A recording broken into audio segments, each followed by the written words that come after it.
by shedding 6 times.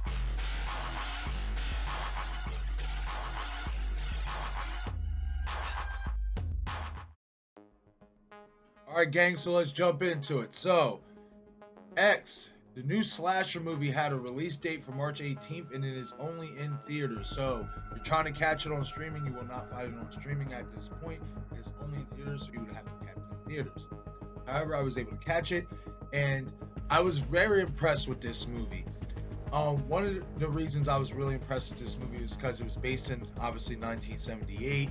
I love those old school type slasher feels, taking it back to the old days. I love those type of movies. But what really important was they didn't have any real modernness to it. Like, you didn't see cell phones, you didn't see new age cars, you didn't see nothing modern. They kept it to the base that this is set in the 1970s, and I love that because some of these movies that try to venture off into the 70s, 80s, or whatever, sometimes they make the mistake of adding modern stuff into the movie, which kind of makes it look, a little fluky. How is a cell phone in a movie that's based in 1970? So I felt like they did a very good job of keeping it based on what they were going for. It's set in the 70s, it's set in Texas. They just did a really good job with the setting and setting up for the storyline. The character development, I felt, for each character was pretty good. In terms of Jenna Ortega's character, I really was impressed with her character development. How she started off as so quiet, and then she started to open up a little bit more to what was, obviously happening around her. If you read the synopsis to this movie, it is based on a group of friends heading to Texas to shoot a porno movie. I guess this is based in the times where porn was just starting to break in and, being shot on camera. So being that this is, being shot on camera is a big deal. They were trying to break into the porn industry and do something different.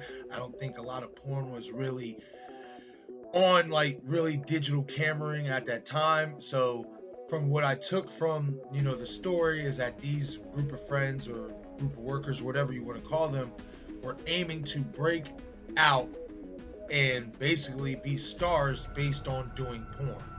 So with that being said, they obviously rent a house where our antagonists own the house, own the land, and I want to touch on the setting of the land. I've got a lot of Texas Chainsaw Massacre vibes. I did like that. I wasn't mad about that. I kind of expected that, being that it's in Texas, etc. I kind of figured they were kind of aiming for a house that looks a little bit like the Texas Chainsaw Massacre, and they did, and I didn't have a problem with that, but overall with this movie, I was really impressed. They stuck to the tone and the setting that they wanted to set forth. In the 1970s and the 80s, sex in slasher horror movies was a really big thing. You don't see that so much in slasher movies in the modern era anymore.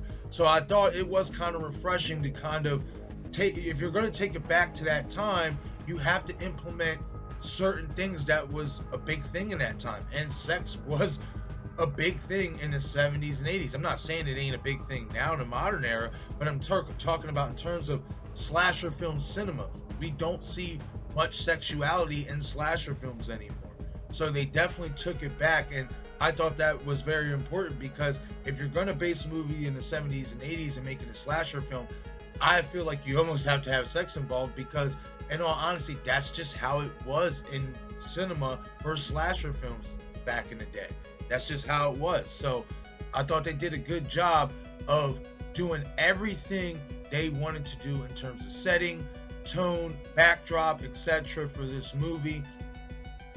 I really was impressed. The most thing I was impressed was they allowed character development before getting to the killings, etc. They allowed each character to get their character development, including the antagonists, including the villains. They allowed them to get their character development and then slowly work their way in until the killing and into the brutality, etc. And I really enjoyed that. So, with that being said, guys, this is my non-spoiler review for the movie X. If you haven't seen it yet, I didn't want to spoil it for you guys just yet. I will do a spoiler review here probably in the next day or two. But I just wanted to get this out there and let you guys know, hey, this is definitely a movie worth watching. If you're a fan of slasher films that kind of take it back to the 70s and 80s like I am, then this is definitely a movie for you. And I think you should definitely give it a look. Alright, gang, that's all I have for my non-spoiler review of the movie X. I do not want to spoil a whole lot for you guys who have not gone out to the movies and seen it, or who are waiting for it to arrive on a streaming platform. I just wanted to give you my opinion and my take and say this is a movie that was pretty good in my opinion. I am going to go back and watch it again before I do my spoiler review in the next day or two, so I have a better understanding overall of the movie, but I was really impressed. I liked it, and I think it's worth the watch. So, once again, guys, this is I Shot Him 6 Times YouTube horror movie channel. I'm Marcus. Be sure to smash that like button and subscribe to the channel. So also hit that notification icon so you get all of these content updates. As well as be sure to follow me on Facebook, Twitter, and Instagram. Thank you for watching.